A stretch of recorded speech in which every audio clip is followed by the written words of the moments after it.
എല്ലാവർക്കും നമസ്കാരം. ഇൻഫോസ്ട്രീം മലയാളത്തിലേക്ക് സ്വാഗതം. നമ്മൾ എല്ലാവരും ക്രിസ്മസ് ആഘോഷിച്ചു കഴിഞ്ഞു. നക്ഷത്രങ്ങളും പുൽക്കൂടും കേക്കുമായി ലോകം മുഴുവൻ ആഘോഷിച്ച ഈ ദിനം ഡിസംബർ 25. എന്നാൽ ഈ തീയതിക്ക് പിന്നിൽ നിഗൂഢമായ ഒരു ചരിത്രമുണ്ടെന്ന് നിങ്ങൾക്കറിയാമോ? ബൈബിളിൽ എവിടെയെങ്കിലും യേശു ജനിച്ചത് ഡിസംബർ 25-നാണെന്ന് രേഖപ്പെടുത്തിയിട്ടുണ്ടോ? ഇല്ല എന്നതാണ് സത്യം. അപ്പോൾ പിന്നെ എങ്ങനെയാണ് ഈ തീയതി ലോകം മുഴുവൻ സ്വീകരിച്ചത്? റോമൻ സാമ്രാജ്യത്തിലെ രഹസ്യ ആരാധനാക്രമങ്ങളും അജയ്യനായ സൂര്യദേവനും പുരാതനമായ ഫെലിക്സ് നത്താലീസ് എന്ന ലാറ്റിൻ രഹസ്യവും എങ്ങനെയാണ് ഇന്നത്തെ ക്രിസ്മസുമായി ബന്ധപ്പെട്ട് കിടക്കുന്നത്? ഈ വീഡിയോ അവസാനിക്കുമ്പോൾ ക്രിസ്മസിനെക്കുറിച്ചുള്ള നിങ്ങളുടെ ധാരണകൾ തന്നെ മാറിയേക്കാം. സ്കിപ്പ് ചെയ്യാതെ മുഴുവനായി കാണുക. നമുക്ക് വസ്തുതകളിൽ നിന്ന് തുടങ്ങാം. യേശുവിൻ്റെ ജനനത്തെക്കുറിച്ച് ബൈബിളിലെ ലൂക്കോസിൻ്റെ സുവിശേഷത്തിൽ വ്യക്തമായ ചില സൂചനകളുണ്ട്. ആ രാത്രിയിൽ ആട്ടിടയന്മാർ വെളിമ്പ്രദേശത്ത് തങ്ങളുടെ ആടുകളെ കാത്തു സൂക്ഷിക്കുകയായിരുന്നു എന്ന് അവിടെ പറയുന്നു. എന്നാൽ ചരിത്രപരമായി നോക്കിയാൽ പാലസ്തീനിലെ ഡിസംബർ മാസം കഠിനമായ തണുപ്പും മഴയും മഞ്ഞുവീഴ്ചയുമുള്ള സമയമാണ്. ഈ കാലാവസ്ഥയിൽ ആടുകളെയും കൊണ്ട് പുറത്തു തങ്ങുക എന്നത് പ്രായോഗികമായി അസാധ്യമാണ്.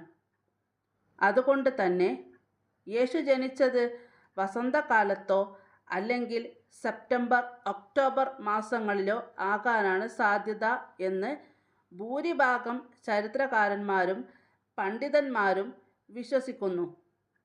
അങ്ങനെയെങ്കിൽ ഡിസംബർ 25 എന്ന തീയതി എവിടെ നിന്ന് വന്നു? അതറിയാൻ നമുക്ക് പുരാതന റോമിലേക്ക് പോകണം. ഫെലിക്സ് നത്താലീസും സൂര്യദേവനും. ക്രിസ്തുമതം ലോകത്ത് പടരുന്നതിന് മുൻപ് റോമൻ സാമ്രാജ്യത്തിൽ ഏറ്റവും ശക്തമായ ആരാധന മിത്രയിസം ആയിരുന്നു. സൂര്യദേവനായ മിത്രയെ ആണ് അവർ ആരാധിച്ചിരുന്നത്. ഡിസംബർ 21 മുതൽ 25 വരെയുള്ള ദിവസങ്ങൾ അവർക്ക് സവിശേഷമായിരുന്നു. മഞ്ഞുകാലത്തിൻ്റെ കാഠിന്യത്തിന് ശേഷം സൂര്യൻ അതിൻ്റെ ശക്തി വീണ്ടെടുക്കുന്ന സമയമാണിത്. ഇതിനെ അവർ ദിയേസ് നത്താലീസ് സോളിസ് ഇൻവിക്റ്റി എന്ന് വിളിച്ചു. അതായത് അജയ്യനായ സൂര്യൻ്റെ ജന്മദിനം. ഈ ആഘോഷവേളയിൽ റോമൻ തെരുവുകളിൽ മുഴങ്ങിക്കേട്ടിരുന്ന ആശംസയായിരുന്നു ഫെലിക്സ് നത്താലീസ്. ലാറ്റിനിൽ ഇതിനർത്ഥം സന്തോഷകരമായ ജന്മദിനം എന്നാണ്. ഈ സൂര്യദേവൻ്റെ ജനനത്തെയാണ് പിന്നീട് ക്രിസ്ത്യാനികൾ യേശുവിൻ്റെ ജനനമായി മാറ്റിയെടുത്തത് എന്ന് പറഞ്ഞാൽ നിങ്ങൾ വിശ്വസിക്കുമോ? പക്ഷേ അതാണ് ചരിത്രം. കോൺസ്റ്റന്റൈൻ ചക്രവർത്തിയുടെ തന്ത്രം. AD 4-ാം നൂറ്റാണ്ടിൽ റോമൻ ചക്രവർത്തിയായ കോൺസ്റ്റന്റൈൻ ക്രിസ്തുമതം സ്വീകരിച്ചു. എന്നാൽ തൻ്റെ സാമ്രാജ്യത്തിലെ ഭൂരിഭാഗം വരുന്ന സൂര്യ ആരാധകരെ പിണക്കാതെ അവരെ എങ്ങനെ ക്രിസ്തുമതത്തിലേക്ക് കൊണ്ടുവരാം എന്ന് അദ്ദേഹം ചിന്തിച്ചു. നിലവിലുള്ള സൂര്യദേവൻ്റെ ആഘോഷമായ ഡിസംബർ 25-നെ യേശുവിൻ്റെ ജന്മദിനമായി അദ്ദേഹം പ്രഖ്യാപിച്ചു. സൂര്യൻ ലോകത്തിന് വെളിച്ചം നൽകുന്നത് പോലെ യേശുവും ലോകത്തിൻ്റെ വെളിച്ചമാണെന്ന സങ്കല്പം അദ്ദേഹം പ്രചരിപ്പിച്ചു. അങ്ങനെ പുരാതനമായ ഒരു റോമൻ ആഘോഷം പതുക്കെ ക്രിസ്ത്യൻ രൂപം പ്രാപിച്ചു. AD 336-ലാണ് ഡിസംബർ 25 ഔദ്യോഗികമായി ക്രിസ്മസായി ആദ്യമായി രേഖപ്പെടുത്തപ്പെടുന്നത്. ഫെലിക്സ് നത്താലീസ് എന്ന സൂര്യജന്മദിനാശംസ പതുക്കെ ക്രിസ്മസ് ആശംസകളിലേക്ക് വഴിമാറി.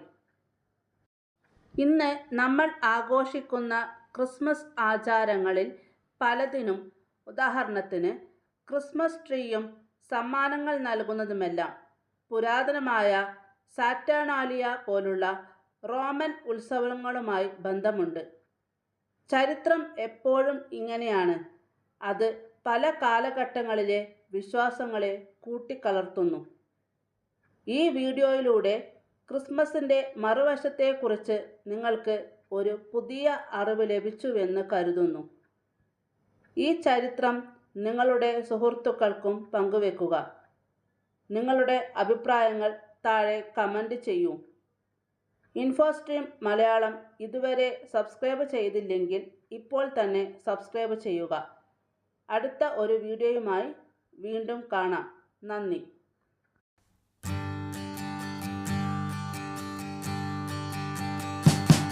We wish you a Merry Christmas. We wish you a Merry Christmas. We wish you a Merry Christmas and a Happy New Year. The tidings we bring to you and your kin. We wish you a Merry Christmas and a